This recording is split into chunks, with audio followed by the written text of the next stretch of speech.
¿Qué tal? Buenas tardes, ¿cómo están? Vamos a empezar esta segunda, bueno, estamos haciendo una serie de presentaciones de conceptos de semiótica. La semana pasada hicimos el cuadrado semiótico de una forma un poco más breve y también pedagógica, ¿no? Y para cualquier persona investigador que se quiera acercar o aproximar al estudio al estudio del sentido de la semiótica bajo una serie de conceptos, ¿no? La semana pasada, como problematizamos el cuadrado semiótico, me parecía algo interesante porque, digamos, es un concepto muy trabajado por los alumnos, incluso por los docentes, pero también es un concepto problemático porque ciertamente no se encuentran a veces muchos ejemplos, digamos, de epistemológicos sobre esta herramienta, ¿no? Simplemente se lo deja como una herramienta y qué sé yo. Bueno, entonces esta sesión breve, este podcast, ¿no? Que estamos nuevamente los tres de siempre. Mi nombre es Eduardo Yalán, José Miguel Guerra y Robinson Campos. Vamos a hablar, un poco discutir de lo que sabemos que sería el concepto de etnosemiótica, ¿no? Vamos a empezar con esto de etnosemiótica, haciendo una especie de introducción general. No es la intención, digamos, quedarnos en algunos conceptos concretos. Simplemente la intención es, digamos, introducir, ¿no? Vamos a una introducción grande, general. Bueno, entonces, yo creo que sería o es relevante comenzar nuestro concepto de etnosemiótica, ¿sí? Digamos, de cara a lo que sería la primera referencia que encontramos del concepto etnosemiótica en la semiótica. Y el concepto viene, lo podemos encontrar desde ya en el diccionario de Greimas, ¿no? En el diccionario que escribe con Cortés, diccionario razonado de la teoría del lenguaje, para las personas investigadoras, investigadores, aquí está la referencia bibliográfica. Y bueno, todos conocen este famoso diccionario de Greimas, un semiólogo que hizo una especie de compendio de los conceptos más importantes utilizados en semiótica, y uno de esos conceptos es la etnosemiótica, ¿sí? Y aquí la presentan más o menos así. José, ¿la puedes leer? ¿Qué dice el diccionario que es la etnosemiótica? Etnosemiótica. La etnosemiótica no es, a decir verdad, una semiótica autónoma, pues entraría entonces en concurrencia con un campo del saber ya construido bajo el nombre de etnología o de antropología, cuya contribución al advenimiento de la semiótica misma es considerable, sino más bien un dominio privilegiado de curiosidades y ejercicios metodológicos.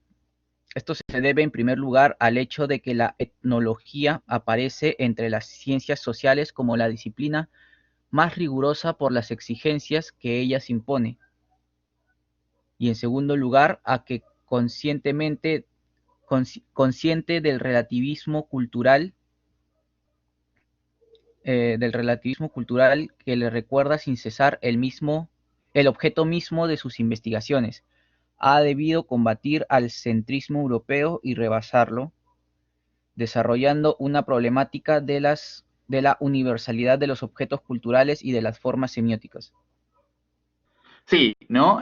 Básicamente es lo que nos dice el diccionario, ¿ya? Y de hecho, y tiene razón, de alguna manera lo que sostiene Greimas es que en principio la etnosemiótica vendría a ser, no es una semiótica autónoma, o sea, no es un estudio del sentido y de la significación que no dependa salvo que de ella misma, sino más bien que está siempre apuntando, relacionándose con una disciplina o una metodología, o un enfoque, mejor dicho, que sería la etnografía, que no necesariamente ha salido de esta disciplina de la semiótica. Igual ya sabemos que la semiótica es una disciplina que roba bastante de otras, ¿no? Pero que también tiene originalidades, ¿no? Hoy día vamos a ver justo eso. Como ustedes saben, la etnografía básicamente se ha detenido en el estudio de las relaciones de poder, ¿no? De los enfoques, de la observación, digamos, y que de alguna manera ha estado siempre girando, o ha nacido desde la actividad de la antropología, ¿no? Un poco para el estudio para el estudio de las identidades, digamos, de las alteridades, la identidad, ¿no? Eh, lo que me parece interesante también de la etnosemiótica es que, o sea, pese a lo que algunos antropólogos quieran sostener, la etnografía básicamente tiene tantas posibilidades de realización que va más allá incluso de las propias definiciones que que le ha compuesto o que ha compuesto la antropología. ¿No? O sea, la etnografía no le pertenece a la antropología, o sea, en el sentido en que no es propiedad de, sino más bien vendría a ser una técnica, un enfoque de investigación que ha estado, pues, o tiene alcances en la sociología. Yo, ¿no? De hecho, hay un buen libro de Moisés Rojas, un gran amigo, sobre el partido político, ¿no? Hace una sociología del partido político y todo su trabajo se sostiene básicamente bajo el enfoque etnográfico, ¿no? O sea, el diseño de investigación etnográfico. Entonces, algunos lo consideran un diseño de investigación, otros lo consideran una mera técnica de investigación. Eso a mí, digamos, esas discusiones a mí no me interpelan mucho. Lo que sí me interesa es lo que está diciendo Greimas con respecto a lo que sería la etnosemiótica, ¿no? Es asumir una perspectiva epistemológica, ¿no? Digamos que lo que le ha dado la etnografía a la semiótica es que esta idea de que la semiótica puede, o el semiotista al menos se da cuenta, ¿ya? En la etnosemiótica o una interacción con la etnosemiótica, que el sentido no cierra en la significación, ¿no? O sea, que el sentido no se está quieto, ¿no? Que no se cierra sobre sí mismo, sino que el sentido, y esto creo que es el gran logro de la etnosemiótica, se desplaza, ¿no? Transformando la textura de la significación y el sentido a sí mismo. ¿Ya? Entonces, esto a mí me parece importante, ¿ya? De hecho, o sea, no solamente con etnografía, etnosemiótica, podemos investigar necesariamente las tribus amerindias o qué sé yo, la alteridad definida como digamos, el otro externo a las figuras civilizatorias, ¿no? Que vendrían a ser el indígena. No, o sea, de hecho, el mismo Malinowski, que fue el gran padre de la etnografía, decía que el indígena no es la única posibilidad de investigación, ¿no? Lo indígena, la alteridad, no indio, no es la única posibilidad de investigación de la etnografía. Y por eso, digamos, la semiótica se ha visto muy interesada en la relación con la etnografía, porque más allá de, pues, la representación identitaria, lo que quiere la etnografía es digamos, graficar, ¿no? Las relaciones de poder que se justifican a nivel colectivo, ¿no? Me parece que de los grupos sociales, ¿no? Las miradas, ¿no? La mirada de los objetos, la mirada colonialista, ¿no? Y creo que eso es lo que le interesa a la semiótica, ¿no? Pero claro, o sea, para eso, como dice el mismo Greimas, tendríamos que, digamos, que la semiótica tienda cada vez más hacia las ciencias sociales, ¿no? Eh, y que trate de combatir su misma mirada, digamos, europea, de alguna manera, ¿no? Rebasar esta mirada europea, como dice Greimas, ¿no? Eh, entonces, aquí me parece interesante el primer apartado del diccionario, la primera entrada que hace el diccionario sobre no semiótica de Greimas, ya está dándonos una alusión de lo que sería el alcance de la etnosemiótica como una, si bien no semiótica autónoma, sí una particularidad que llegaría incluso a irrumpir con los estatutos que tiene la semiótica tradicional, que sería la semiótica del discurso, ¿no? Alfred Gell tiene un texto que se llama, que es un antropólogo, un texto que se llama Arte y Agencia, una teoría antropológica. Y en ese texto se peleaba con los semiólogos, ¿no? Pero los semiólogos entendamos del discurso, ¿no? Y él dice que básicamente la semiótica o la antropología, digamos, con respecto a la visualidad, ¿ya?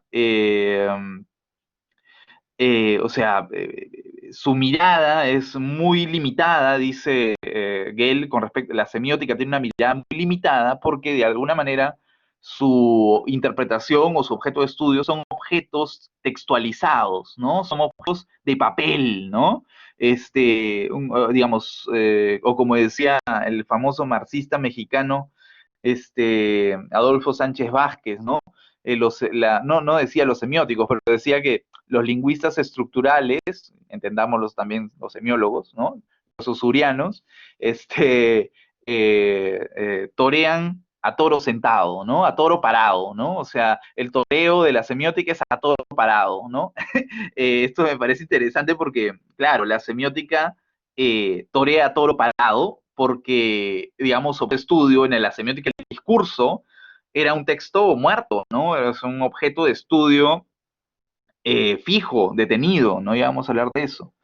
Entonces, Gell me parece interesante porque, digamos, sus objeciones con respecto a la semiótica son las mismas objeciones que hemos tenido o siempre hemos discutido, eh, digamos, constantemente, ¿no? En la semiótica, ¿no? De hecho, por ejemplo, aquí está una cita de Guattari y Deleuze en Mil Mesetas, que ya, digamos, su queja ante la lingüística fija, estática, era eso, ¿no? La imposibilidad que tenían de que su teoría no sea o no aborde al texto vivo, ¿no? Entonces, Guattari y Deleuze decían, claro, que la pragmática está en el basurero de la lingüística, ¿no? O sea, la praxis está en el basurero de lo que sería un análisis lingüístico estructural, generativo, chomskiano, ¿no? La pragmática en el basurero, ¿no? Y esto a mí me parece súper interesante. De hecho, Guattari es el que investiga bastante sobre esto.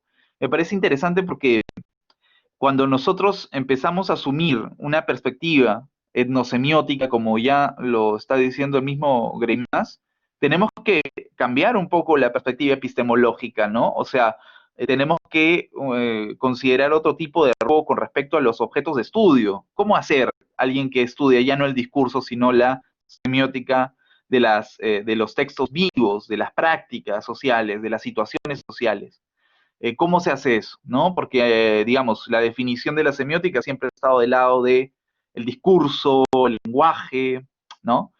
Entonces, creo que ya se ha estado haciendo. Creo que los principales aportes hacia esta rumbo, esta mirada semiótica guiada, ¿no?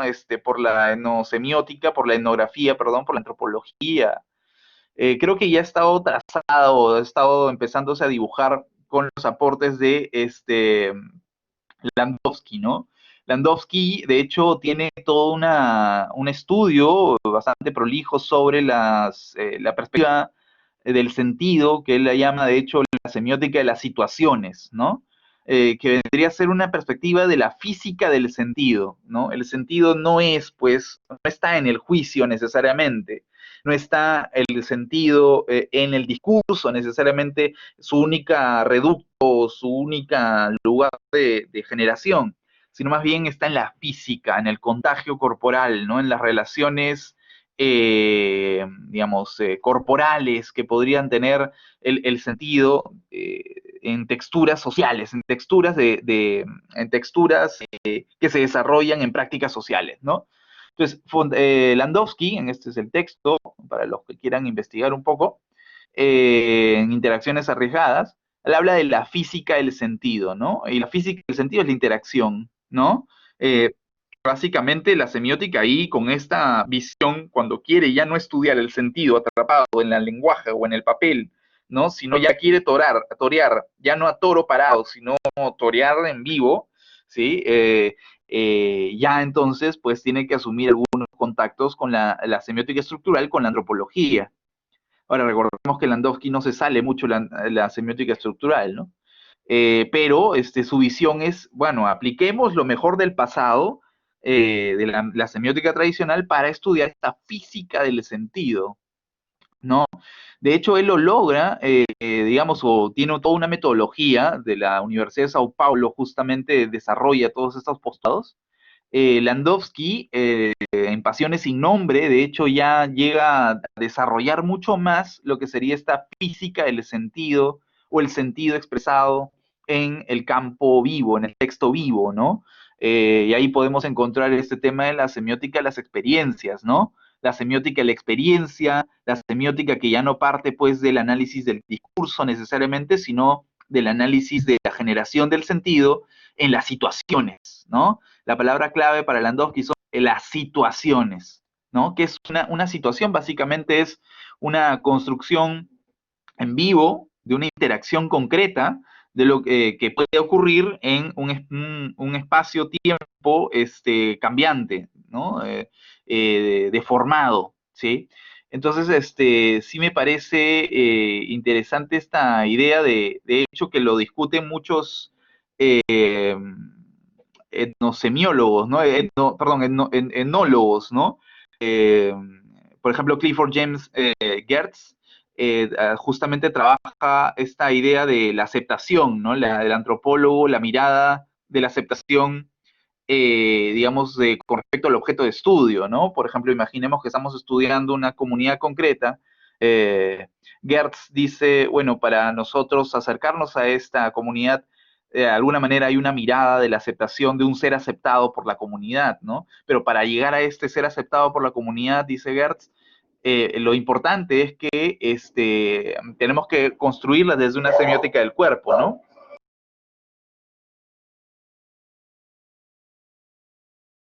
Entonces es perdón mi perrita, es una semiótica que se estudia básicamente la figura de un ser aceptado en digamos, en base al sostén de la corporalidad, ¿no? Del ser tocado por el otro, el investigador, digamos, que se avienta hacia el ser aceptado por la comunidad, tiene que asumir esta sensorio-motricidad, ¿no?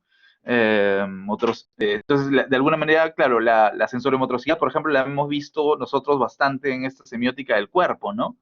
De Fontanil, un poco lo que José domina bastante, ¿no? En el tema del cuerpo y la semiótica del cuerpo que se ha estudiado de alguna manera por Fontanil, ¿no? Entonces, todas estas realizaciones teóricas han ayudado bastante a que la semiótica, pues, digamos, se aviente hacia un campo de estudio, hacia la práctica, ¿no? La práctica, el sentido, los textos vivos, ¿no? O las situaciones, como dice Landowski, ¿no? Las situaciones que están, digamos, que se desarrollan de cara a la búsqueda de encontrar deformaciones sociales o movimientos de la práctica muy concretos en los cuales nos podamos acercar, ¿no? Y ya dejar pues los apriorismos metodológicos de una semiótica del discurso que a veces pues nos limitaban, ¿no? De hecho, como ustedes están viendo, los acercamientos entre la semiótica y la antropología son eh, digamos, considerables, ¿no? Este es un texto de José Enrique Finol, un profesor de semiótica, digamos, tiene un texto de los tantos que él ha escrito sobre antropología de la muerte, ¿no? Y en uno de los apartados iniciales, de hecho, Finol presenta esta relación entre semiótica y antropología. No sé si Robinson lo podrías leer este breve texto de Finol, esta cuestión terminológica de Finol. Sí, en primer lugar, convendría resolver la cuestión terminológica, pues a pesar de lo que a simple vista pudiera parecer, la terminología determina unas orientaciones que es necesario limitar. ¿Por qué antroposemiótica y no etnosemiótica? Semioantropología, semiótica antropológica o antropología semiótica. El orden morfológico de nuestra denominación trata de poner de relieve qué se trata. En una primera aproximación de una búsqueda semiótica en el campo de la antropología, o en otros términos, que la teoría semiótica vendría a enriquecer, complementar y ampliar la teoría, la metodología y los objetivos antropológicos. En una segunda aproximación, también la antropología nutriría el campo de experiencia heurística de la propia semiótica. Le ofrecería una larga experiencia heurística, teórica y metodológica, además de un universo de significaciones que le permitirían salir de las limitaciones de lo textual y ampliar su campo hacia una visión del humano. Ajá, exacto. De hecho, esto último es súper súper importante, lo vamos a desarrollar justamente ahorita. Lo primero es que, claro, Finol lo que quiere hacer es básicamente sustentar de que hay una semiantropología, ¿no? Porque de alguna manera no, o sea, no se ciñiría la semiótica a la etnografía porque no se reduce a una técnica de investigación o un enfoque de investigación, sino más bien a un compartimento epistemológico, ¿no? Entre la semiótica y la antropología. Bueno, esto es discutible, de hecho, Greimas hablaba de etnosemiótica, no de semioantropología. Bueno, esto ya es un aporte de Finol. Digamos, yo estaría más tentado a trabajar el tema de la etnosemiótica, de cara a que si bien la semiótica antropológica es un buen término porque nos alega de que hay un compartimento epistemológico entre la metodología semiótica y la metodología o el punto de vista de la antropología, me parece que la etnosemiótica, digamos, llega a ser un poco más directa con respecto al trastocamiento del objeto de estudio, el corpus de estudio que siempre hemos sostenido, ¿no? La etnosemiótica vendría a ser pues una disciplina, perdón, un enfoque de investigación o un diseño de investigación que sí arriesga mucho, sí trastoca mucho, sí mueve el piso mucho a la semiótica de cara a que no solamente la definimos como, sí, comparte epistemología con la antropología, sino que decimos la semiótica, digamos, tendría que cambiar su perspectiva con respecto al objeto de estudio. Y creo que eso hace, o sea, la fuerza más a eso la etnografía que la antropología como disciplina total, ¿no? Eh, pero bueno, eso es discutible, Finol digamos, apuesta por otro término, Greimas creo que habla de etnosemiótica, creo que por ahí más o menos están yendo los semiólogos actualmente. Eh, pero lo que sí me parece importante de Finol es esto de acá, ¿no? Que esto que sí compartimos, que esta mirada antropológica de sobre la semiótica, ¿no? Esta mirada antropológica, lo que voy a subrayar aquí, ¿no? Lo voy a enmarcar. Sí forzaría que nosotros cambiemos el concepto de texto, ¿no? Justamente eso me parece interesante. El objeto de estudio tiene que cambiarse en la medida en que adopta la perspectiva de la antropología, ¿no? En la medida en que adoptas la perspectiva de la etnografía, ¿no? En esa perspectiva tienes que cambiar tu objeto de estudio, cómo lo mirabas. Entonces, esto sí me parece importante de Finol, porque no solamente lo destaca él, de hecho lo destacan autores como Francesco Marciani, que tiene un libro, creo que es el libro más importante ahorita que nos introduce al concepto de etnosemiótica, que se llama Tratado di Etnosemiótica, ¿no? Tractati di Etnosemiótica, que es un tratado de etnosemiótica, tal cual, ¿no? Digamos que el libro me parece súper importante porque Marciani va a una especie de desarrollo o al menos estudio detenido de varios objetos de estudio, ¿no? No es o sea, digamos que no es un libro que uno espera sea súper teórico, no, sino es súper casuístico, es muy, digamos, utiliza objetos de estudio concretos, ¿no? Por ejemplo, analiza las compras, para la gente que esté interesada en la etnosemiótica de lo consumo, analiza la compra del calzado, ¿no? Cómo se compra el calzado, analiza ¿no? Las personas en un mall, analiza hace la etnosemiótica, de hecho, el dentista, ¿no? O sea, un sujeto que se va al dentista. Hay una etnosemiótica ahí, hay toda una construcción del espacio, la arquitectura, pero también de no solo el espacio como semiósfera, sino de la idea de claro, como Flush, dice Robinson, exacto.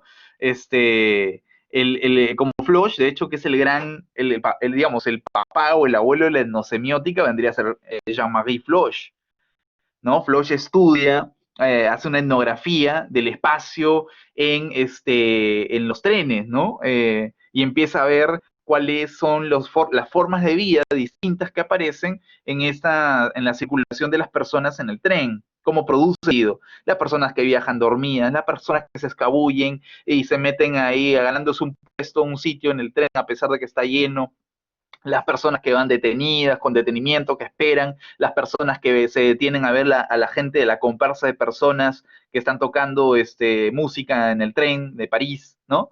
Los agrimensores, los sonámbulos, ¿no? Eran y otros, sonámbulo, agrimensor, ¿no? Son las dos principales tipologías, pero tenía otras dos. De hecho, también hace una semiótica del supermercado, Floch, ¿no? Ahora que me acuerdo.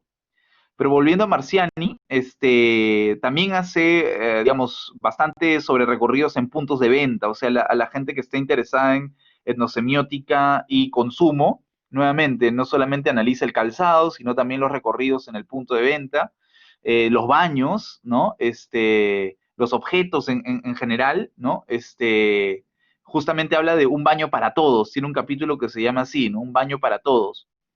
Y básicamente lo que hace Marciani es presentarnos un montón de casuística. Me parece que tiene uno del tarot también, ¿sí? Del tarot, la etnosemiótica del tarot. Pero bueno, este libro de hecho es importante para cualquier persona que quiera adentrarse al concepto de etnosemiótica, porque en la introducción nomás va a definir al menos tres principales o cuatro principales razones por las cuales un investigador que debería tener en cuenta si es que se arriesga o se avienta o se arroja al mundo de la etnosemiótica, ¿no? Entonces, él da cuatro principales conceptos en la introducción, de hecho, de este libro. Ustedes lo leen en italiano acá porque es el idioma original, yo lo voy a tratar de traducir. El primero, dice Marciani, dice, lo que se observa tiene siempre forma textual, ¿ya? O sea, se observa siempre al discurso que se manifiesta. Entre paréntesis aquí, el mero hecho de observar cuenta como forma textual. A mayor razón, también cuenta el reconocimiento reflexivo de sus formas de estar dado. Más o menos así. Disculpen la traducción. El B sería, lo que se observa en principio nunca está predeterminado por macrocategorías sociológicas o psicológicas. En la medida de lo posible, desde el paréntesis, tratemos de evitar recurrir a criterios preconfeccionados de pertenencia o disposición. Hasta aquí, el principio 1 y el principio 2 dice, 1, la semiótica tiene que siempre considerar a su objeto de estudio como un texto. 2, que no tiene que exportar ideas de la psicología o la sociología, o incluso de la misma antropología, en su análisis. Porque acuérdense, esto pervierte el principio de inmanencia metodológico que nosotros asumimos para analizar en semiótica. ¿Ya? Espero que se hayan entendido ese A y el B. El C, ¿qué dice? Dice, lo que se observa contiene los valores que determinan su significatividad. Paréntesis, nunca observamos algo que no esté ya interpretado en la inmanencia y desde la inmanencia de sus elementos constitutivos, agentes, profundidades espaciales, tensiones temporales. Y nuevamente aquí nos insiste en este punto C, ¿no? O sea, este punto C nos dice, claro, o sea, las consideraciones que debemos de tener como centro del problema etnosemiótico, ¿no? Deben siempre estar a que la cuestión de la significación es interna a la práctica, ¿ya? O sea, que el observador o el etnosemiótico tiene que someterse a la producción de sentido articulado, si se quiere, ¿ya? Yo no diría articulado, pero lo que dice Marciani, eh, digamos, para tratar de explicar o desentrañar el funcionamiento del sentido, sus rasgos detectados y sobresalientes, en la observación del objeto concreto, o sea, ¿no? O sea, no vamos a salir del objeto de estudio, nos vamos a adecuar a la práctica, ¿sí? Y de alguna manera tratar de hacer una observación directa de esta, ¿no? O sea, sin imponerle algo desde fuera, sea un contexto, sea la opinión de una sociólogo, o sea, tratar de entender o aproximarnos al funcionamiento del sentido del objeto de estudio, ¿no?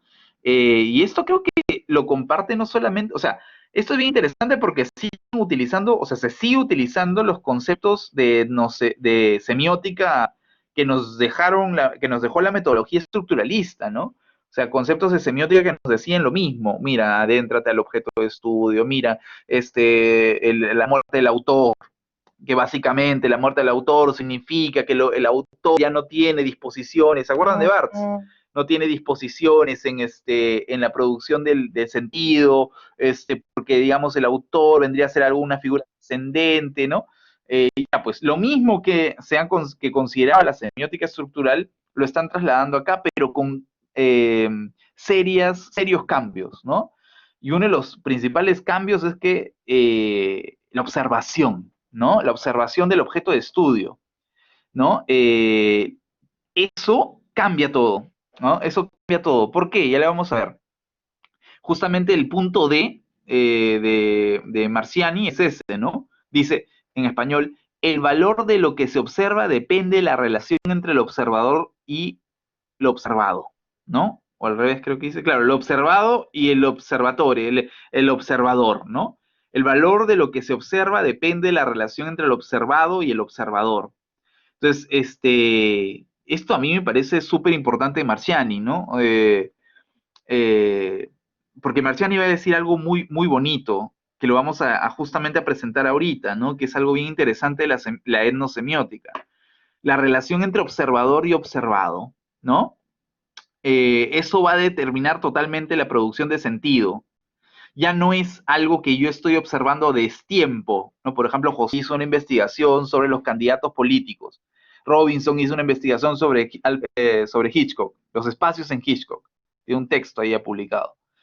Los dos han analizado textos muertos, o sea, objetos de estudio en donde el lenguaje ya caducó, ¿no? El lenguaje del discurso del político en Facebook, bueno, hay que regresar, hay que tomar screenshots, hay que analizar el discurso. La película de Hitchcock publicada en el 60, 70, no sé, le sirvió a Robinson para hacer un análisis de los semióticos en Hitchcock, pero está usando un objeto de estudio muerto. El cambio de la etnosemiótica aquí es, no, observamos más bien una comunidad cuya producción de sentido esté viva. Ese es el gran cambio. Y eso es el tema de las situaciones, ¿no? La semiótica de las situaciones, ¿ya? Y esto implica, dice Marciani, dos cosas que a mí me parecen importantes. Uno, esto A y esto B. La forma textual que debería siempre construir la semiótica. Y dos, esta semiótica del observador y el observado, ¿no? Dos cosas, dos temáticas que me parecen a mí súper interesantes, ¿ya? Eh, ¿Qué es esto? Yo lo he graficado acá brevemente, una especie de gráfico, ¿no? Antes, digamos, nosotros nos ceñíamos a este estudio, ¿no? Nuestro recorte metodológico era hacia el texto, el texto, el texto, el texto, el texto. Y la inmanencia en este caso era una inmanencia rígida, ¿no? Lingüística. Lingüística porque tomábamos herramientas de lenguaje y veíamos a nuestro objeto de estudio como lenguaje, ¿sí? Y el texto era cerrado, ¿no? Y lo social era trascendente. De hecho, vuelvo aquí al texto escrito por Adolfo Sánchez Vázquez, el gran marxista ibero-mexicano, que tiene este libro Ideas Estéticas de Marx, que hace una crítica a Lotman, Sánchez Vázquez. Y Sánchez Vázquez le dice, mira, lo de Lotman es interesante, porque él al escapar del formalismo ruso y que no tratar formalmente a su objeto de estudio como algo rigurosamente ceñido a la forma, él se mete con los estructuralistas, pero, dice Sánchez Vázquez, al hacer eso, deja lo social como trascendente. Otra vez el apotegma de Félix Guattari, ¿no? Lo que nos decía Guattari, ¿no? La pragmática es el basurero de la lingüística, ¿no? Y lo mismo reconoce Sánchez Vázquez sobre Lotman y sobre el estructuralismo. O sea, lo social vendría a ser como esta figura trascendente a la cual no habría que recurrir. Ahora, Sánchez Vázquez de hecho decía, no, la idea es que lo social sea un aducto inmanente del texto, o sea, que lo abra.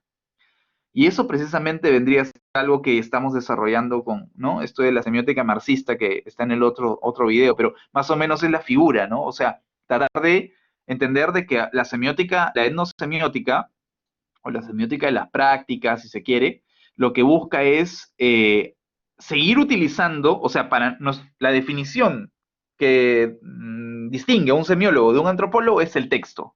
El antropólogo no textualiza los objetos de estudio, nosotros sí, pero el texto, de alguna manera, ya no tiene que ser un texto rígido, una inmanencia rígida, una lingüística cerrada, en lo social afuera del texto, no, sino más bien los procesos de textualización ¿no? De nuestro objeto de estudio, nuestro corpus de estudio, deberían de considerar, como ya la etnosemiótica lo hace, esta asunción de lo social como inherente al proceso de sentido, ¿no? La historia, como decía Sánchez Vázquez, inherente al proceso de la construcción de texto, ¿no? La materia, ¿no? Empírica, concreta, como un dispositivo de germinación del sentido y por tanto de constitución del texto. Ese es el gran cambio de la semiótica del discurso a la semiótica de las prácticas. Y bien interesante esto, ¿ya? Esta diferencia entre el sentido, el del discurso y la práctica, o el discurso y la etnosemiótica, ¿no? Una semiótica que estudia el discurso de alguna manera, como hablábamos hace poco con José, siempre va a estar conjugada con la práctica, con la situación social que hay que observar, ¿sí? Pero la densidad y tesitura del conjunto de relaciones, ¿no? Las relaciones la tesitura de la práctica, ¿sí? No tiene mucho, o sea, digamos, no tiene vida propia más allá del discurso, ¿ya? Tiene vida propia más allá del discurso. Justamente Cortés hablaba de elasticidad, ¿no? De densidad, de la elasticidad del discurso. Exactamente, el discurso sobre las prácticas es una cosa. O sea, el discurso que hacemos sobre la práctica es una cosa, que la falsea, que la hiperboliza, ¿no? Que la excede en muchos casos, ¿no? Cuando hacemos discursos sobre prácticas. Bueno, eso es una cosa, el discurso sobre la práctica es una cosa. Pero acá es básicamente el análisis de las prácticas, ¿no? Que ya eso es otra cosa, ¿no? Desde Malinowski sabemos de que la gente dice cosas que en verdad no hacen, ¿no? Eh, o sea, dice muchas cosas que en verdad no hacen. Eso desde Malinowski, ¿no? El discurso no termina de apoderarse por completo de la práctica, y eso es un poco el gran cambio epistemológico que asume la semiótica cuando habla de etnosemiótica. O sea, no simplemente es un cambio de términos para el marketing y para... No, es un cambio epistemológico, ¿sí? Es un cambio epistemológico. O sea, es un cambio serio, ¿ya? Aquí esto de Fontanil me parece interesante. Esto está en Semiótica de las Prácticas y dice Fontanil, de hecho, que sí, evidentemente. La idea de la semiótica es tratar de entender que todo se tiene que convertir en texto, ¿no? O sea, que textualizar no solamente los discursos, sino la ciudad es un texto, la historia es un texto, el perfume es un texto, el mundo sensible es un texto.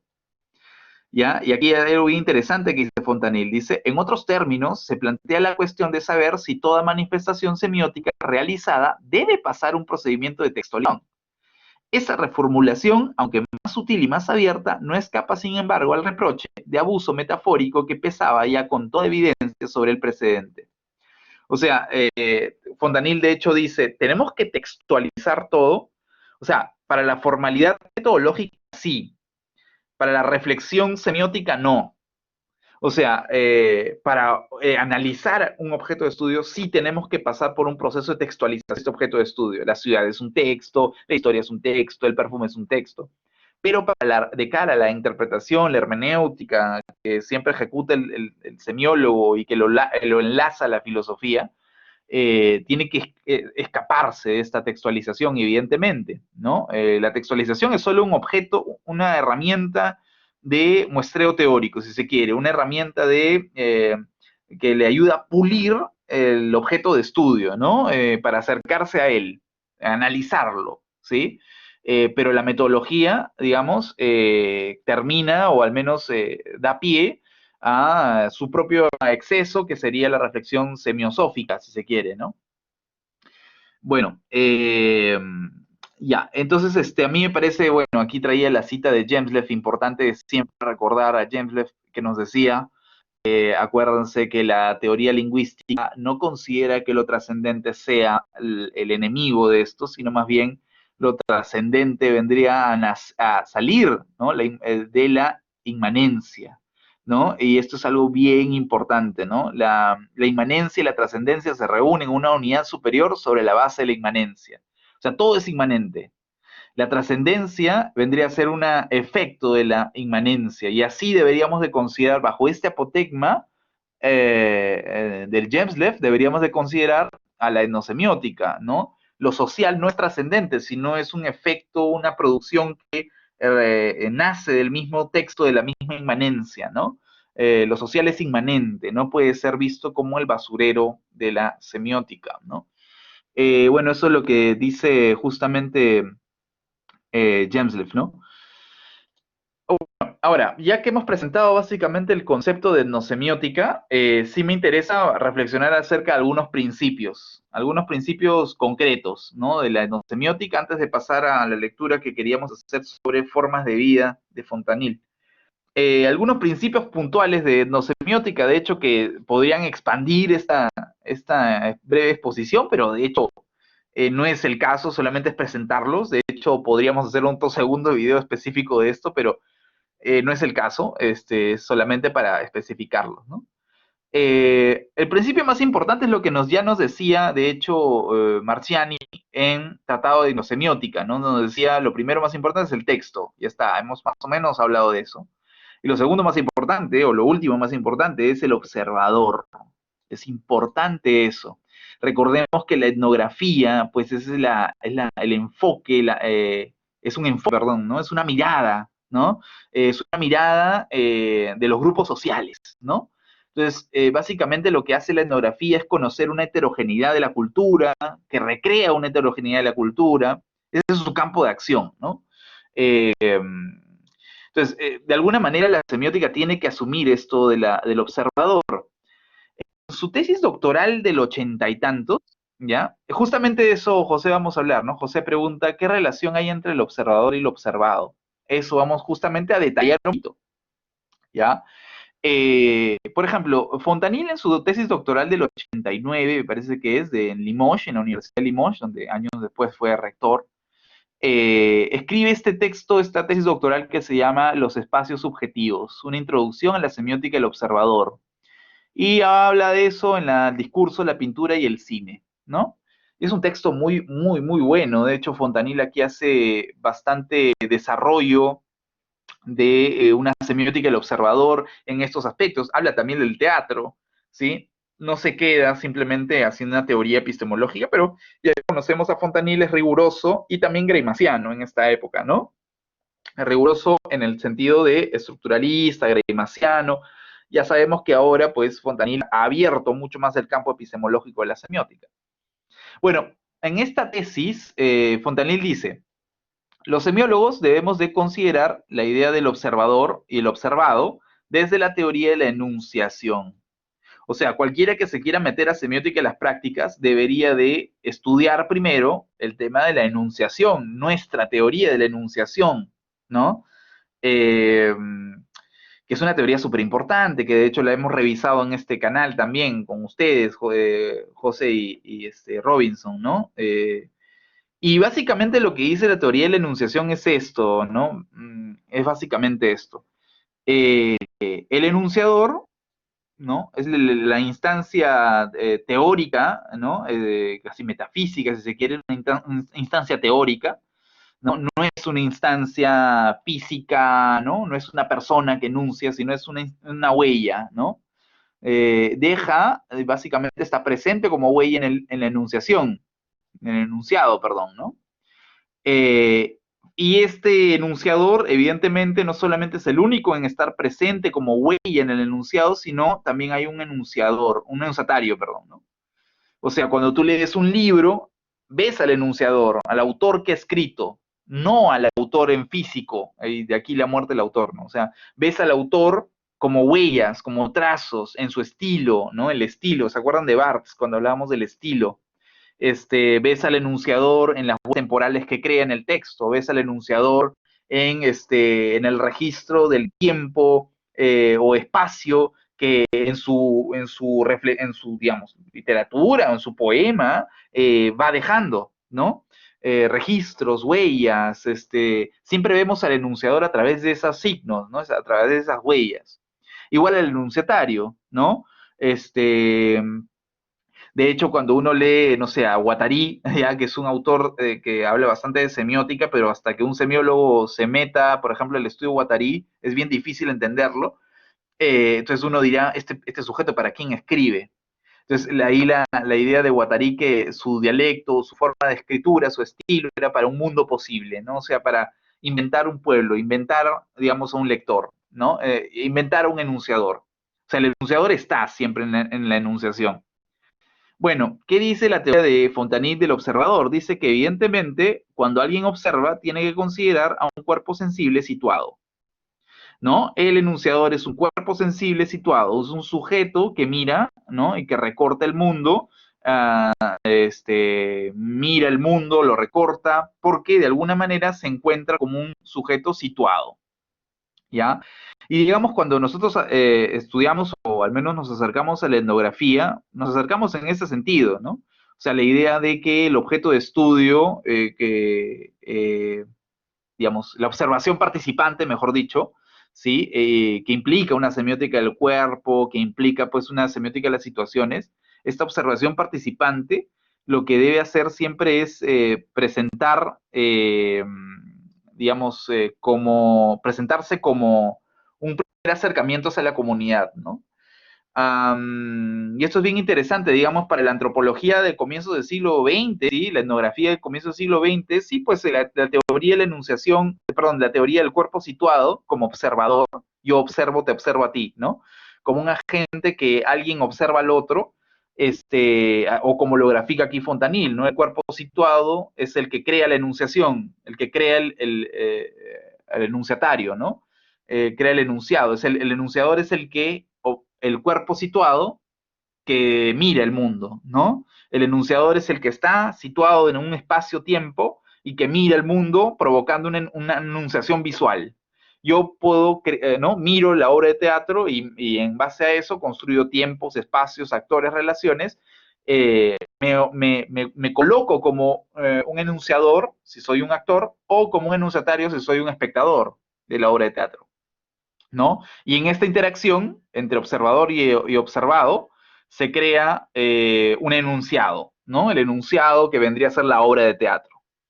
¿Ya? Pero no sé si se entiende, ¿no? Otro ejemplo, en el cine, ¿no? El enunciatario vendría a ser el espectador, el enunciador vendría a ser, pues, la película, ¿no? El director, la película, las huellas del director en la película. Y el enunciado vendría a ser el acto de observación que consiste en ver la película, ¿no? El acto de observación, ¿ya? Esto es bien interesante, pero Fontanille dice, siempre tenemos que considerar para esto, para que alguien se ubique como enunciatario o como enunciador, siempre tenemos que considerar esto. El cuerpo está siempre situado, el observador siempre se encuentra anclado, situado para ejecutar la producción de sentido, ¿no? Yo te miro a ti, ¿ya? Ahora, esto me parece interesante, pero también me parece problemático, ¿no? Me parece problemático porque de alguna manera, digamos, eh, de alguna manera lo que hace es tratar de insistir en esta mirada, ¿no? Hacia los grupos sociales, una cierta mirada colonialista hacia los grupos sociales, ¿no? Yo te miro a ti, tú eres la alteridad, yo la identidad, ¿no?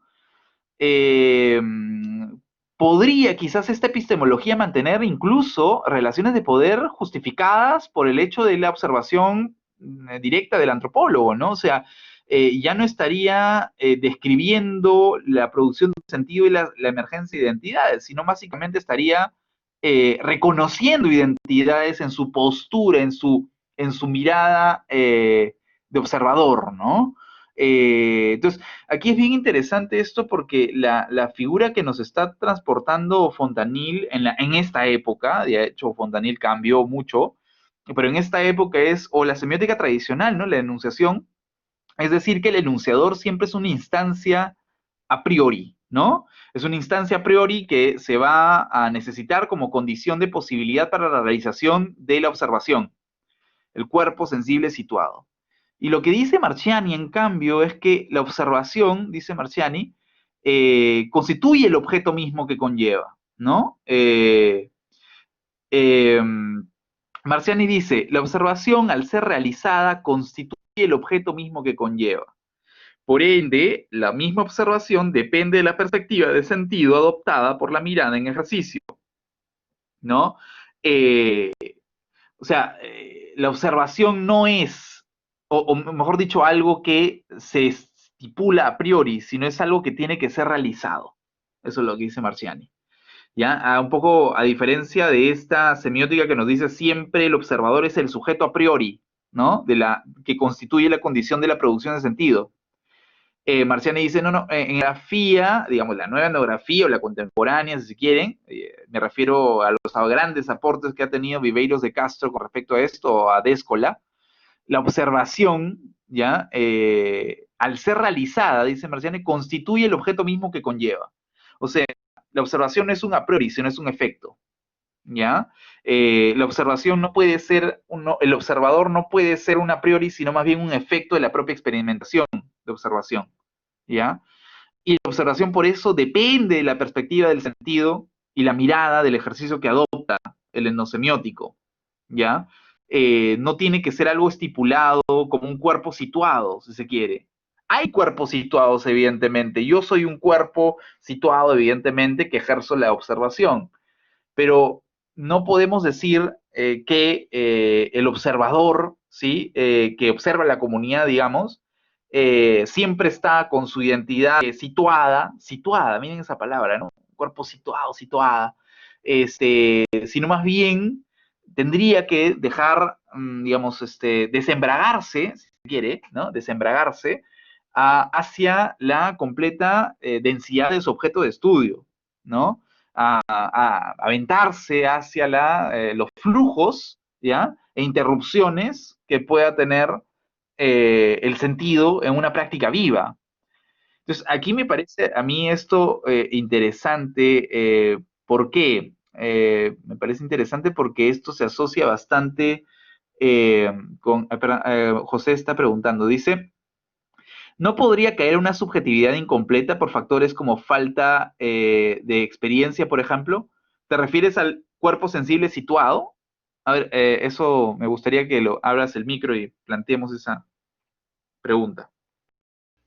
No, más que el cuerpo situado en la enunciación, estoy hablando del observador, que en este caso sería el semiólogo. Ya, entonces, y ahí te refieres a que, o sea, dices, no podría caer, ese semiólogo no podría caer en una subjetividad incompleta. ¿A qué te refieres con subjetividad incompleta? ¿Fragmentada? Sí, ¿En qué sentido?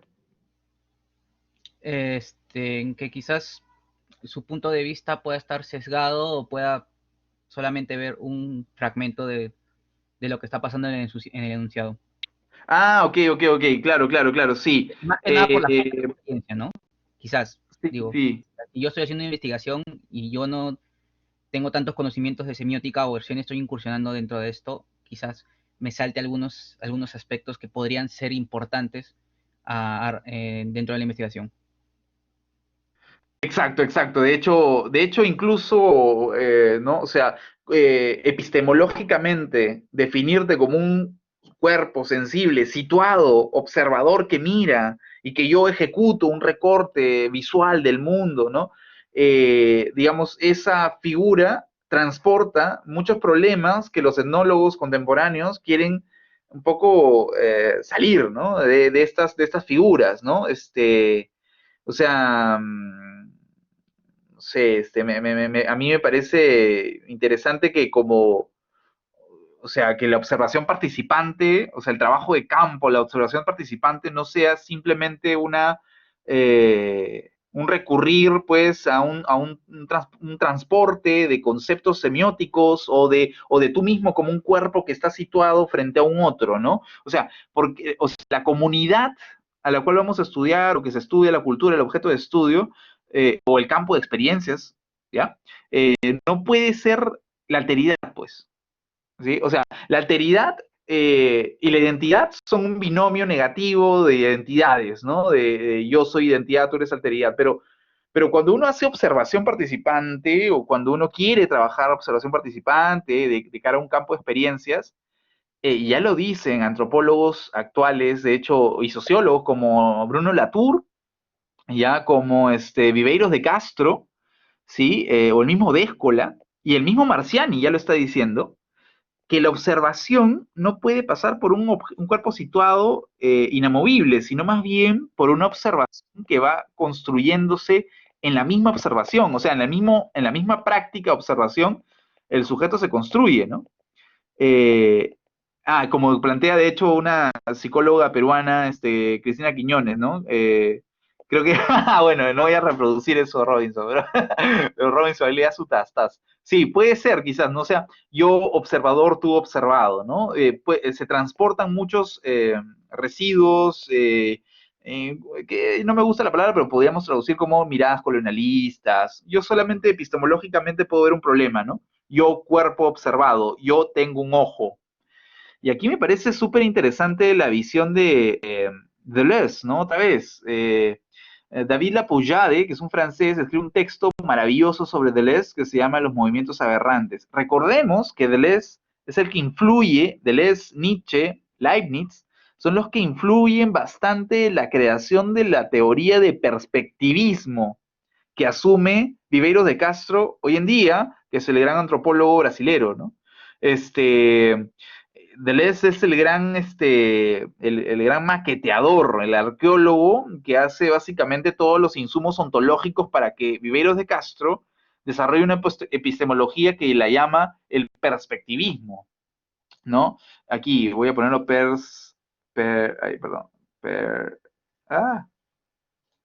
perspectivismo. El perspectivismo amerindio, ¿no? Ay Dios, ¿qué pasó? Espérense. Se ha malogrado esto. Ya, aquí. Y aquí. Ya, así. No. Ya, bueno, X. Ya, perspectivismo. Ya, lo veo acá para que no. Ya, el perspectivismo. Me salió chueco. Ya. El perspectivismo es una teoría, digamos, desarrollada bastante desde la filosofía, ¿sí? Ha nacido de la filosofía, digamos que para mí, sé que han habido otros filósofos antes, pero para mí el gran arqueólogo del perspectivismo es Deleuze y Nietzsche, ¿no? Digamos que Viveiros de Castro, es un antropólogo brasilero que justamente desarrolla esta perspectiva de la mirada, ¿no? De hecho, tiene un libro que se llama La mirada jaguar, ¿ya? ¿Dónde está? Aquí. Peirce y la triada no entra. No lo he visto aplicado. O sea, creo que Peirce podría entrar en el tema del token, ¿no? Por ahí. Pero, digamos, la figura de Peirce con respecto al observador, quizás en el tema del juego de la primeridad, ¿no? Las cualidades de una fuerza, decía Peirce, ¿no? La cualidad de una fuerza es la primeridad, eso sí nos interesaría. Por ejemplo, primeridad, segundidad y terceridad sí nos interesaría en la etnosemiótica, ¿no? Porque primeridad vendría a ser pues todo este mundo de fuerzas implicadas, ¿no? La segundidad, la acción de las fuerzas, y la terceridad sería básicamente el código que generan las fuerzas, las cualidades, ¿no? Entonces, como desarrollo o estudio de las cualidades, Peirce caería muy bien aquí, ¿no? De hecho, sí cae bastante a Peirce aquí. Pero, por ejemplo, Viveiros de Castro, que es este antropólogo, etnólogo, de hecho es muy, muy prolijo en su concepto de perspectivismo, antropológicamente definido, claro está. Parte de Deleuze, ¿no? Y Deleuze tiene una idea muy interesante sobre la observación, muy interesante. Dice, lo importante es que los órganos se distribuyen en función de las percepciones moleculares, y no lo inverso, ¿ya? Y dice Lapoullade, ya no son los órganos visuales los que determinan las percepciones, o sea, ya no es el observador el que determina el campo de observación, sino las percepciones las que engendran y determinan los órganos que les corresponden, ¿sí? O sea, ¿qué dice Deleuze? Dice, cuando uno percibe, no percibe sobre el sujeto, como sujeto percibiente ante la cosa, fenómeno que se le presenta, porque si decimos eso, decimos que hay un ojo que mira, pero no, dice Deleuze, el ojo aparece porque hay una percepción que lo fuerza a aparecer. O sea, tú tienes un ojo, tú tienes un órgano, porque hay un campo de percepciones, un campo experiencial que hace que aparezca el ojo, ¿no? Los campos sensoriales semióticos, exactamente. Los campos sensoriales, ¿no? Vendrían a ser lo que, pero la definición de Fontanini de los campos sensoriales siempre es de un cuerpo situado, José. O sea, los campos sensoriales para la semiótica de Fontanini siempre es un ojo que mira, pero para esta antropología de Viveros de Castro, de Marciani, de Deleuze, la idea de las percepciones o del ojo, mejor dicho, el ojo como órgano de percepción, aparece no por como órgano a priori y condición de posibilidad de la realización de lo óptico, sino más bien la observación, la experiencia de la observación misma hace que aparezca un ojo, ¿sí? Hace que aparezca un ojo, ¿ya? Como órgano, ¿sí? De hecho, Viveiros de Castro también tiene esta misma perspectiva, ¿no? O sea, el perspectivismo trata de eso, cómo yo puedo ser o construir una identidad sobre la base de una experiencia de la mirada del jaguar, ¿no? Eso es básicamente el perspectivismo. Asume que el punto de vista no es algo que nace como un a priori que mira el espacio, sino más bien el punto de vista nace del espacio, nace de la experiencia de las relaciones espaciales temporales, ¿sí? Marx, en los manuscritos económicos filosóficos, dice que cuando el sujeto emancipado ya, digamos, o busque la emancipación al menos, dirigido hacia digamos, a la rotura de la propiedad privada, en ese momento, dice Marx, donde la emancipación ya no solamente es una emancipación de fuerzas políticas, sino una emancipación estética. ¿Y a qué se refiere? A que cuando el sujeto puede atravesar la propiedad privada, puede hacerse, digamos, desarrollar su emancipación, va a poder tener un ojo humano, dice Marx. Bellísimo. Claro, pues, yo no tengo ojo, yo no tengo brazos, yo no tengo cuerpo, están subsumidos, ¿no? Están, digamos, limitados, ¿no? Bajo la enajenación del capital. Lo que hago yo al redimirme mi trabajo y apropiarme de el sentido que produce este trabajo, lo que hace es crear un ojo humano, dice Marx. Tú creas un ojo humano cuando en el proceso de emancipación. O sea, esto es exactamente igual que lo que dice Deleuze y lo que dice Viveiros de Castro y lo que dice Marciani. El observador nace en la observación participante, ¿no? Y el enunciatario como observado también, ¿no? Entonces, aquí estamos ante una semiótica de la experiencia viva, ¿no? No ante una semiótica que parta como si lo podríamos hacer en el análisis del discurso, de un sujeto situado, ¿no? A priori, de la producción de sentido, ¿no? Entonces, eso me parece a mí que es interesante, ¿no? Bueno, ya, para pasar ya al último nivel, ya que hemos tocado primero la textualización, el observador, a Viveros de Castro aquí, sí, me parece ya empezar con esto del último libro publicado por Fontanil con el antropólogo Nicolás Cunas, que se llama Terres de Sens, que es Tierras de Sentido. Un bello nombre de este libro. Y Fontanil en la introducción dice, sí, precisamente esta teoría o esta tendencia a antropologizar la semiótica o hacer una etnosemiótica, está presente en la Sao Paulo, en la Academia de Sao Paulo, ahí está Landowski, en Roma, ¿no? Marciani, Palermo, ¿sí? Y como constata ahora a Limoges, ¿no? Y dice, las cuestiones poseen entonces para todas estas universidades, para todas estas investigaciones o investigadores semióticos, una idea del territorio, ¿no? O sea, ese es, creo, me parece el tercer momento o movimiento importante de una semiótica, de una etnosemiótica. Uno, el texto, la textualización. Dos, el observador. Y tres, el territorio, ¿no? De territorios específicos, cómo son creados territorios específicos, ¿no? Y que, digamos, tienen singularidades irreductibles, ¿no? Entonces, Fontanil aquí va a hablar acerca de la importancia que tiene para un semiólogo que se dedique a estudiar la etnosemiótica, la relación con la construcción de un territorio, ¿no?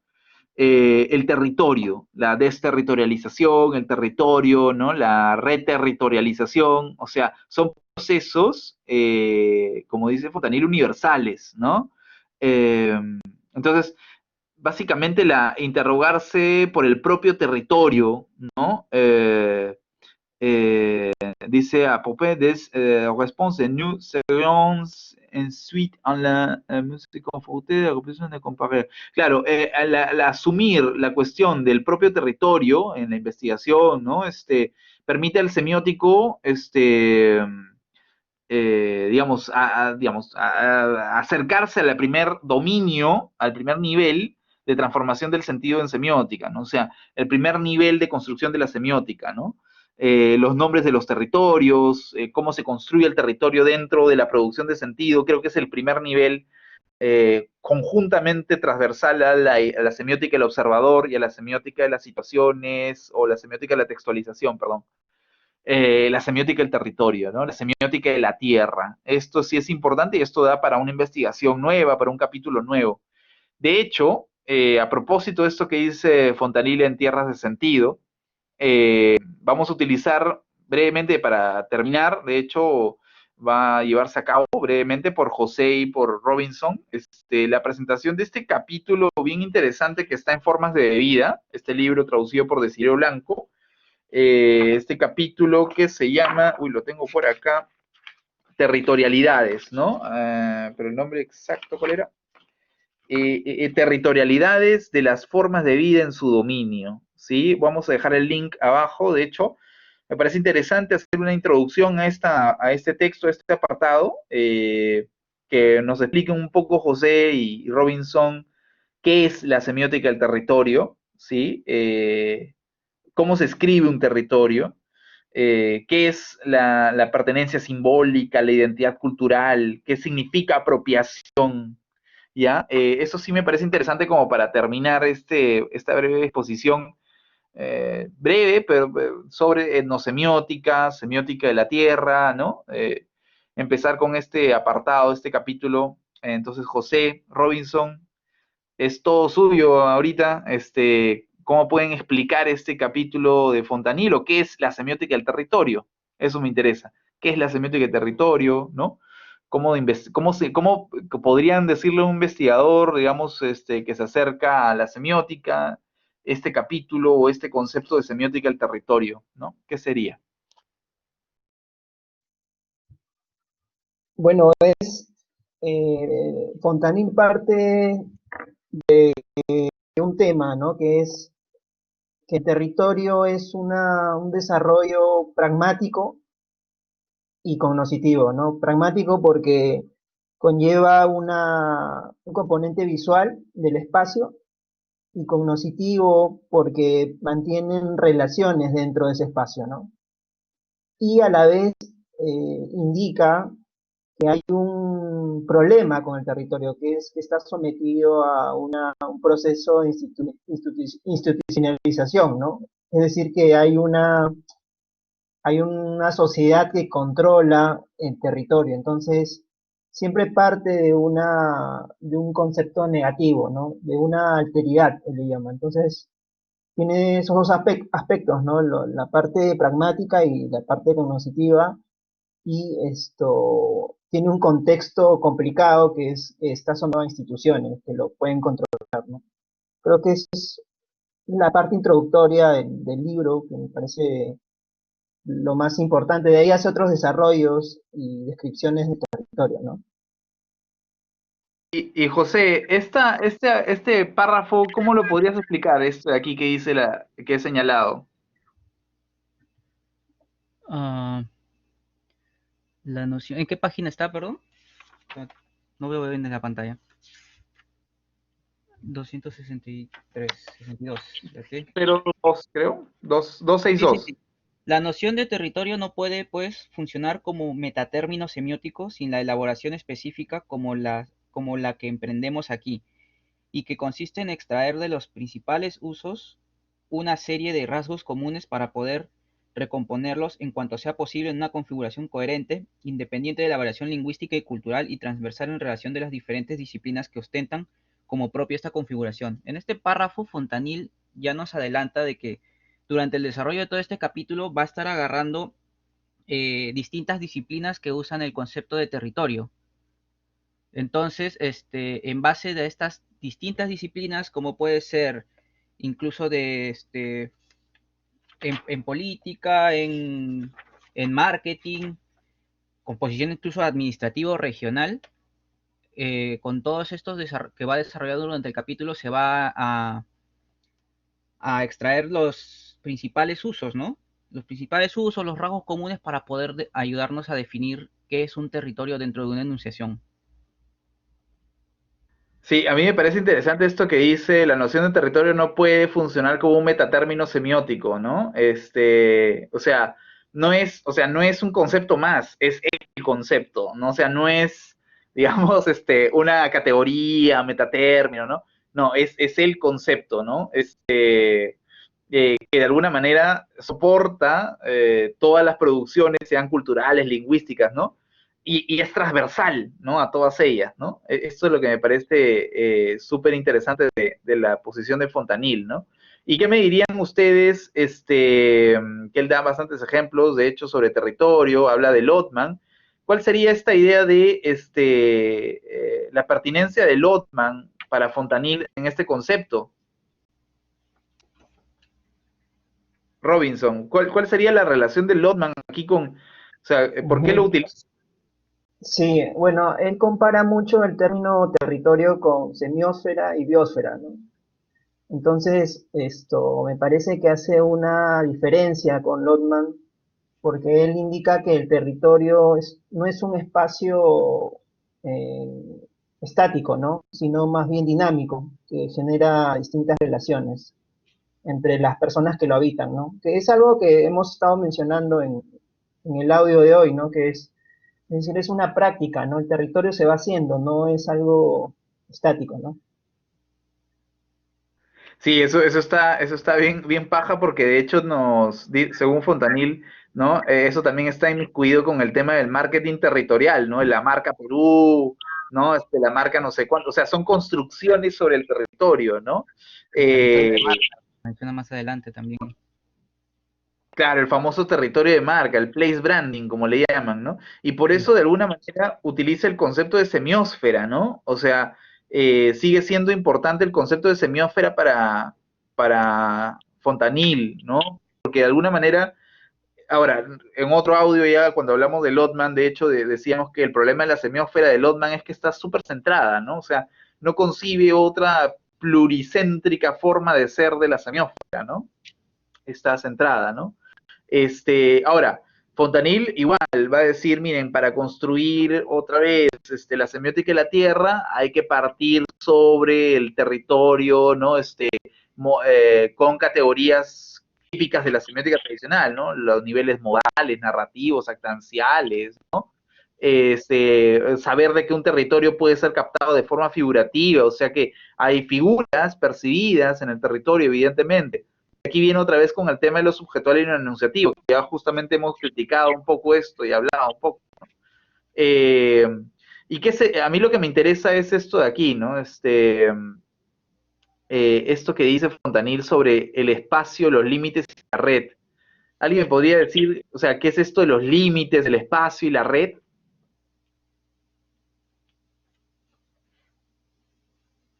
Ya, yo. Sí, al comienzo Fontanil empieza hablando sobre el territorio nacional, ¿no? Por ejemplo, habla de la noción del territorio nacional y que no recubre exactamente solo las fronteras de su país, ¿no? En cambio, un territorio es una extensión que se define y se aprecia desde el interior a partir del punto de vista de los habitantes del territorio. Entonces, ahí ya empieza la construcción de, este, de la semiósfera en sí, ¿no? De la semiósfera, del territorio, del espacio, y esto le da un sentido tanto desde la visión interna como desde la visión externa. Esto nos ayuda a poder vincularlo con una especie de red de agenciamientos con otros, ¿no?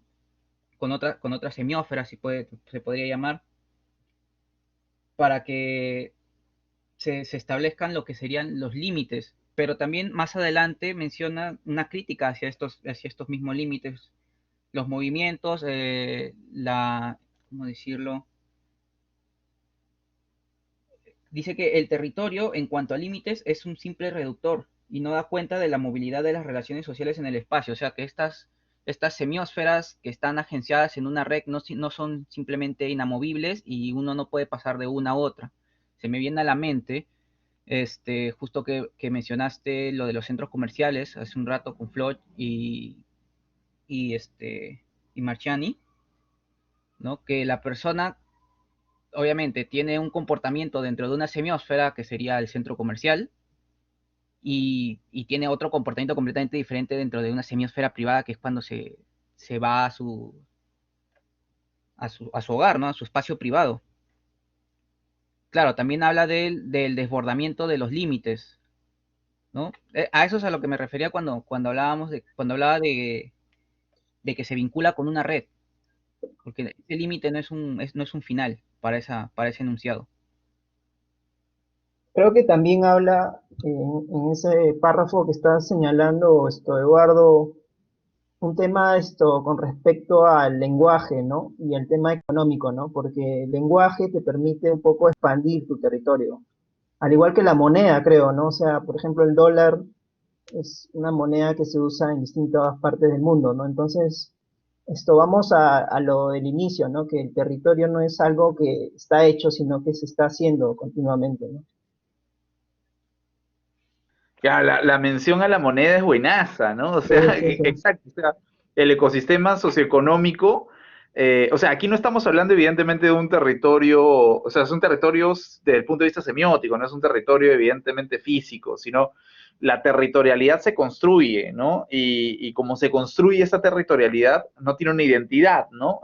Entonces siempre está en permanente construcción, por eso que desborda límites, porque a veces sí es centrada, a veces es desterritorializada hacia los límites, ¿no? Transgrede su propio espacio-tiempo. Y aquí la idea de la mención que hace muy bien Robinson del ecosistema socioeconómico, ¿no? Que es una de las condiciones para hablar acerca de un territorio expandido, ¿no? Ya pues hay gente que habla ahorita sobre la globalización en un sentido, digamos, en un sentido expandido, plano, ¿no? De hecho, pues desde Marx podemos pensar también que es la economía la que, digamos, es el propio capital, que su proceso de acumulación y civilizatorio lo que busca es una expansión brutal sobre los territorios, ¿no? Y por eso en el manifiesto comunista lo que hace Marx es decir, no, la idea es un poco nacionalizar, ¿no? En ese sentido de contrahegemónico de un proceso de expansión brutal, ¿no? Pero no era como la nacionalización en Marx o la territorialización en Marx no era el hecho de decir no hay que hacer que todo sea nacionalista y ahí muere el comunismo, sino más bien vendría a ser un proceso de primero, ¿no? Un proceso primero, la reterritorialización, ¿no? Lo desterritorializado, la territorialización, ¿no? Pero no como identidad, no como política, pues evidentemente hay una confusión. Este, pero sí, justamente Fontanil critica aquí, ¿no? La crítica de los límites, movimiento, movilidad, red y escalas. Y precisamente es la figura de la red lo que permite entender un territorio súper expandido, ¿no? Entonces, es básicamente lo que nosotros le imputábamos a Lotman, no sé si se acuerdan en el podcast sobre Lotman y los conceptos de semiósfera, ¿no? Que la semiósfera de alguna manera está centrado, es una tierra centrada, y no toda tierra busca ser reducida a un límite, ¿no? Sino que su proceso de expansión, como dice Fontanil, el límite es obsoleto, ¿no? Para algunos tipos de expansión, ¿no? Procesos de expansión. Miren, lo dice Fontanil aquí, de hecho es interesante, hay semiólogos como Massimo Leone que persisten aún en la idea de el centro y la frontera, ¿no? Pero bueno, ¿qué es la apropiación? Esto me parece interesante. ¿Cómo entiende esto Fontanil, apropiarse de algo? ¿Qué es apropiarse? Él dice, o sea, él habla de una etología, de un dominio, ¿no? Un Sí, dominio creo del que territorio.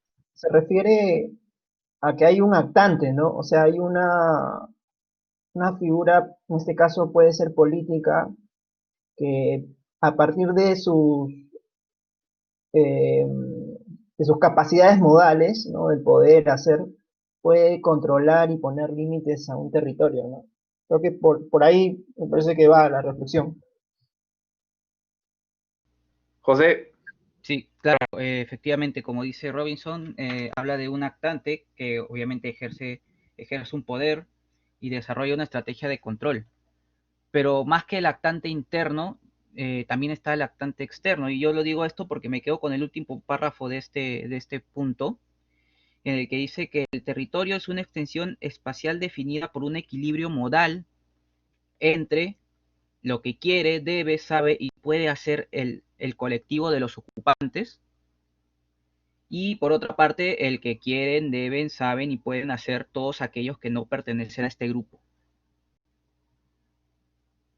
claro, la apropiación implica toda la teoría de la acción clásica que siempre nos exige Fontanil, ¿no? O sea, Fontanil dice, claro, para, digamos, la forma de entender digamos, la acción concreta del proceso de territorializar algo, de marcar algo o dominar algo, es partiendo del esquema de la búsqueda de la semiótica tradicional, ¿no? O sea, el sujeto que realiza la acción necesita contener o tener o desarrollar los modales clásicos de las competencias, ¿no? Que son querer, deber, saber, poder.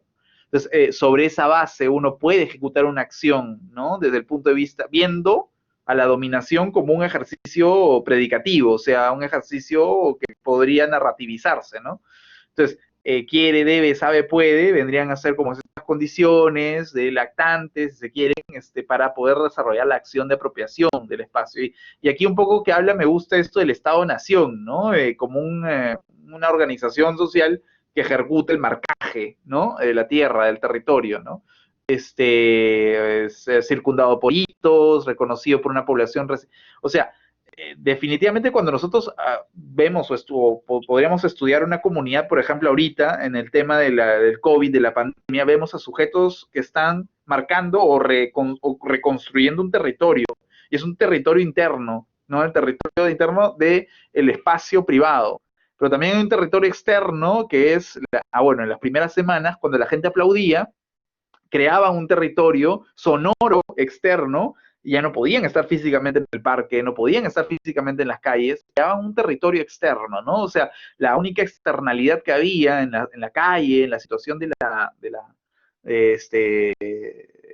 la situación de la ciudad, de la calle, concretamente, no era, o sea, se poblaba con una aparición de un territorio externo, ¿no? O sea, era una especie de apropiación. Los sujetos querían, no debían, querían, podían y sabían, ¿no? Entonces ejecutaban sus competencias modales para poder construir, ¿no? La posibilidad de apropiación del espacio, la apropiación del territorio, ¿no? Entonces, y ahí, digamos, se desbordan los límites interiores de la casa, ¿no? Y empezamos a hablar unos de los límites exteriores de la calle, ¿no?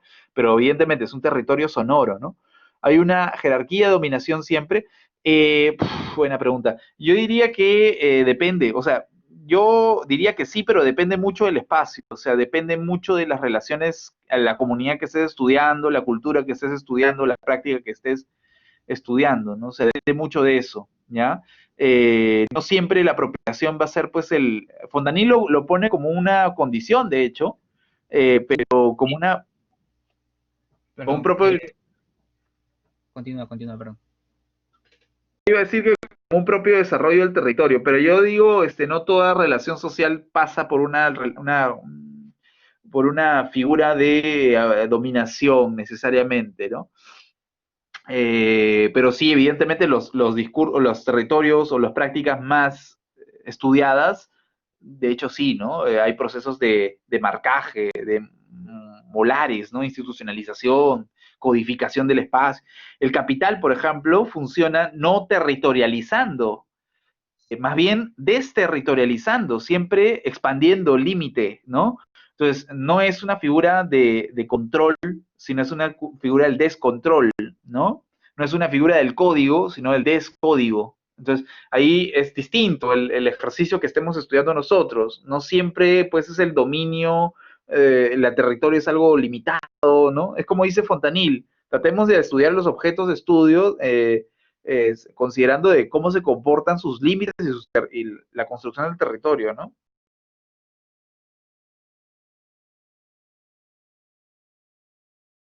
No sé qué piensan ustedes. Bueno, también creo que hace una lectura del territorio como un plano la expresión y un plano el contenido, ¿no? Me parece que lo toca en algún Sí, momento. sí, No sí, sé si sí. esto llegaría a ser muy estructuralista, ¿no? Me parece un poco raro tocando este tema de que el territorio es una entidad que se va haciendo, ¿no? Sí, o sea, eso lo que pasa con Fontanil es que a veces, pues, o sea, su metodología es partiendo, pues, del estructuralismo greimaciano, pero renovándolo con el objeto de estudio, ¿no? Entonces, me parece que sí lo renueva, pero también como que, porque es propio de él, pues, ¿no? Quiere transportar una metodología y está bien, o sea, lo hace de alguna manera, ¿no? Digamos que es un enfoque, ¿ya? Yo lo miraría como un enfoque. Y su enfoque es ese, utilizar las formas predicativas para un poco estudiar el territorio y sus expansiones. Y de eso, de hecho, puede servir. Por ejemplo, él aquí habla de la morfología y la figuratividad, ¿no? Algo que nosotros ya hemos discutido en otro lado, ¿no? Entonces, los territorios también se lucen, son estéticos, ¿no? Se presentan de una forma figurativa. Entonces, el territorio montañoso, ¿no? La montaña, la idea del agrietamiento, tosidad, ¿no? Hay una morfología figurativa en el territorio que a la semiótica también le interesa, ¿no? Evidentemente los efectos figurativos. De hecho, al final presenta el tema de uy, se cerró esto. El tema de la presencia cultural, ¿no? Ya no lo puedo.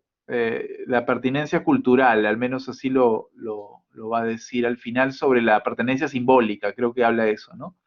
Sí, creo Eh, que menciona, perdón, adelante, adelante, José. dale, dale. No, habla sobre la autorreferencia, ¿no? Creo, como una forma de lo que estás mencionando, de dar a conocer una cultura, una forma de ser, ¿no? Como pueblo, me imagino. Exacto, y por eso ahí vienen las formas de vida, ¿no? Una forma de vida vendría a ser como esta dimensión simbólica que emerge del territorio, una individualidad o una colectividad, ¿no? Que se autodescribe o se autoinscribe en el territorio, ¿no? Una identidad proclamada, dice Fontanil, ¿no? Eh, pero evidentemente es una forma de vida que para cambiando por esos procesos digamos, globales, también la idea de escribir tu forma de vida en el territorio también es mutante, ¿no? Entonces, lo que me parece interesante de Fontanil es que sí, pues él entiende el binomio forma de vida dependiente del territorio, ¿no? O sea, la tierra, ¿ya? Eso es lo que me deja bien interesante. José dice, algo que deja en claro es que una dominación sobre un grupo está ligado a la estabilidad icónica. Claro, evidentemente. O sea, la estabilidad icónica vendría a ser yo marco el territorio en base a un signo, si se quiere, o en base a un proceso simbólico fijo, ¿no? O sea, ¿no? O sea, por eso que el sistema de dominación que entiende Fontanil es un power over, ¿no? Es un poder sobre, ¿no? Yo sobre el otro, ¿no? Claro, los iconos religiosos de algunos cristianos, dice José, exactamente. Y sobre todo esos procesos de marcaje, estos procesos de marcaje de la tierra, de límites, se crean formas de vida, ¿no? O sea, Fontanil aquí nos dice de cara a una semiótica antropológica, una etnosemiótica, debemos entender que las formas de vida, ojo con esto, porque también lo dice Gianluca Basso Fossali, las formas de vida no preexisten al territorio, el territorio crea las formas de vida. ¿Ya? Esto es súper, exacto, como dice, la bandera americana en la luna creó al astronauta moderno, ¿no? Al astronauta contemporáneo, al inimitable. No es el astronauta el que creó la llegada del hombre a la luna, fue al revés, ¿no? O sea, lo que va un poco Fontaní con esto último, y con esto ya lo podemos ir cerrando, es que la forma de vida aparece en el territorio, no al revés. Y volvemos al tema del observador como alguien que aparece en el proceso de observación participante, ¿no? Entonces creo que por ahí esa mirada me gusta bastante de cara a la semiótica y cómo podría adentrarse al objeto de estudio etnográfico, ¿no? La semiótica de la tierra, la forma de vida como un erupto de la tierra, ¿no? José, sí. Sí, yo creo que antes de cerrar también habría que mencionar algo, porque justo una de las partes que mencionas, ¿no? Que el, el territorio crea las formas de vida como tal, justo habla sobre la producción semiótica y deja en claro, para empezar, la separación entre lo que es la memoria semiótica y la memoria psicológica, ¿no? Cuando menciona de que los hombres escriben en él huellas y trazas durables y poco acumuladas, que son interpretables, sobre todo porque tienen sentido, y este sentido de la cultura ha influenciado en la manera de transformar y trabajar el sentido de las maneras de hacer, ¿no? Entonces, después menciona que las prácticas de ayer han dejado huellas profundas en el territorio y las prácticas contemporáneas las desentierran y las reactualizan, ¿no? Entonces, es como esto último que estás diciendo, ¿no? Que el territorio crea las formas de vida en base a la memoria semiótica. ¿Está así? Sí, exacto. Y no es, como tú bien dices, no es psicológica porque no es una memoria que le pertenezca a un individuo, sino más bien como enunciación, ¿no? Huellas que voy dejando ¿no? Voy dejando sobre el territorio, crean una memoria, ¿no? Pero evidentemente es una memoria vital, ¿no? No es una memoria monumental, como diría Nietzsche, pues, ¿no? Esa memoria monumental que siempre nos persigue, con la cual cargamos. Digamos, en semiósferas centradas, la memoria sí podría ser una memoria, pues, que te aplasta, pero en este caso, que es la semiótica, decimos que las huellas de memoria se ejercen sobre el territorio como un gran cuerpo inorgánico que se expande, ¿no? Y eso es un proceso de enunciación, ¿no? Eso es un proceso de enunciación, como tú dices bien, José. Sí. Bueno, Robinson, no sé si tengas algo para terminar, José, para ya ir cerrando.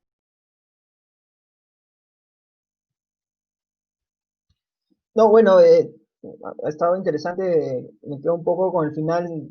Fontanil trata de hacer una nueva lectura, pero siempre a partir de esa tradición estructuralista, ¿no? Pero creo que ha sido bien importante este enfoque de la etnosemiótica.